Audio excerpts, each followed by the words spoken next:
Okay, welcome everybody to Tuesday's Tips. Today we're going to be talking about reading to learn and tips associated with that. So my name's Michael, and I'm a learning specialist, so I help students with a whole bunch of things to help them be successful, one of which is improving their reading skills. Now, Tuesday Tips are 15-minute or less mini workshops where we talk about essential skills to help students be successful here at Lehigh Carbon Community College. This is sponsored by FYE, so shout out to my colleague Callie for helping support this program. All right, so here's our quick agenda. We're going to talk about reading in college, reading to learn, and then we'll talk about some reading and learn tips, something that you can take away from here. All right, so reading in college. There's a lot of it. There's a boat ton. All right, there's a lot, right? There's a ton of reading in college, right? It's different, right? It's not a newspaper article. It is not something that's light. It's not a blog. It's not something that's designed for a quick read. It is dense. It is a whole bunch of things. But also it's important, right? Your grade is tied to this, right? Your career that you're building is tied to your reading ability too. And it's the number one way you learn information, right? You have very limited time with your faculty members, right? Where they interact with you. Most of the time outside of class, right? You don't have access to them, and you have books, and books are the one of the ways you're going to be number one ways you're going to learn information. That's also the number one way they expect you to learn information. So reading to learn idea. When reading to learn, right?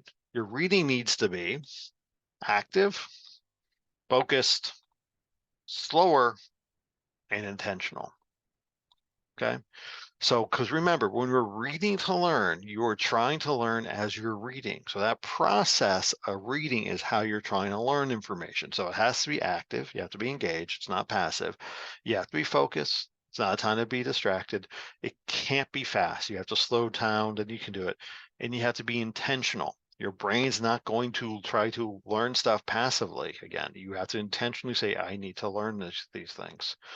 So here are some key tips, right? You first need to understand what it means to be a good college reader, right?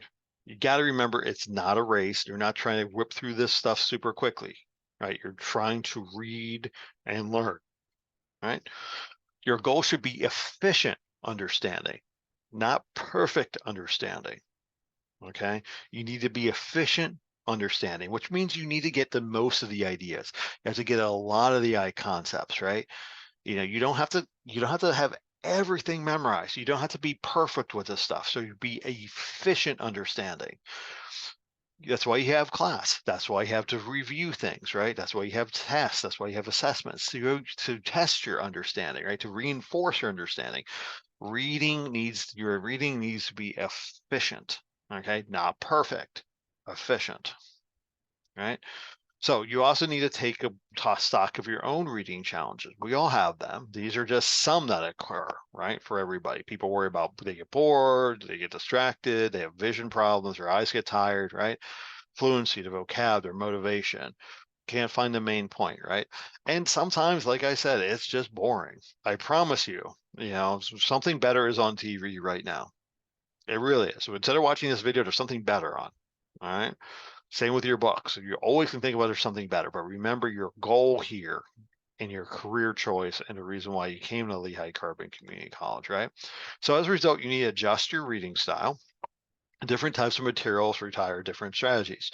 You read a science textbook differently than a math textbook, differently than a piece of literature, differently than you read a history textbook. You read all these things differently, not to mention fiction versus nonfiction, journal articles, etc. You have to have different strategies because different styles require different strategies, right? One technique I recommend a lot is have a conversation with the author. Pretend you're asking them questions. Think about what they're telling you. Think about where things are going, right? Think about what the author's trying to convince you of. Do you agree? Disagree? Right? Think about past comments. Think about other things that you've read. One of the things that happens in higher education too is you're reading different articles that are all part of this field of study that you're in. They're reacting to each other, arguing with each other. What's going on in the context when this author is writing something, right? So some other tips: dissect the text, break it down into sections, paragraph, or sentences, right? Make notes about what and why statements. A what statement is a short summary in words. What was this about? Why statement. Why is this important? Why is it included? Why did my professor choose this text?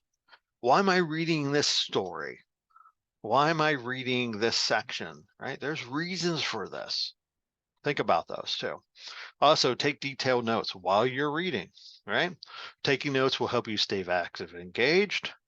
You can detail the main points and supporting evidence. That can help you create some good outline notes because it's a lot easier to review your notes than rereading the text. So if you slow down and take good notes while you're reading, you're going to be more engaged and you're going to have something more efficient for you to study and review from, right? Again, put things in context, right? There's this cultural literature that occurs that authors assume that readers have a common background of other books, historical events, current events, historical milestones, things like that. So think about what the bigger picture is when this stuff was being written. Okay. Now, if you're not familiar with something, something reference, Google it, figure it out. Like, you don't, again, if you're kind of curious, what does this mean? Look at some of the details, right? Again, you want to be efficient here. Okay, so don't spend too much time researching everything, but do something that you're feeling kind of engaged so you feel like you're learning the material pretty well. Okay, some last other tips. Learn the language. Each subject has its own vocabulary and jargon. Look for context clues or look up words or Google words you don't know or understand. Bring your readings to class. This is useful. Sometimes people forget their books, right? But if you bring your reading to class, it's very often helpful for you to figure out some context, right? But also read before class so you can connect the lecture to the reading and then ask questions, right? So I always tell students you need to read before class, right?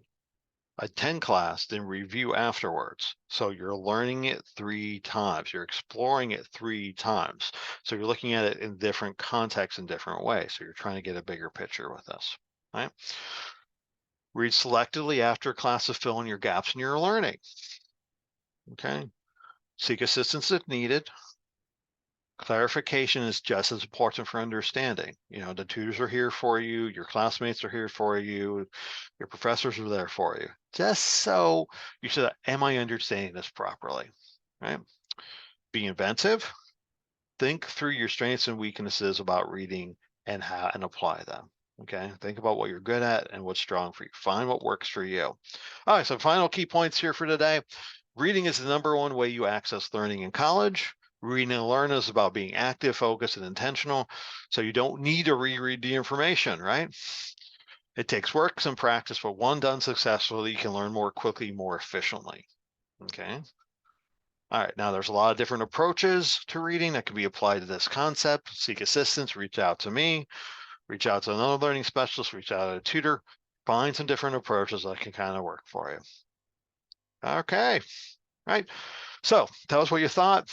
There's a link in the chat, but there's also in the description here, you can have with this link, you can give us some feedback. So, because we're particularly interested in creating these Tuesday tips that would be useful for you. Again, my name is Michael. I'm a learning specialist here at Lehigh Carbine Community College, and thank you for joining us for Tuesday's tips, and we'll see you next Tuesday.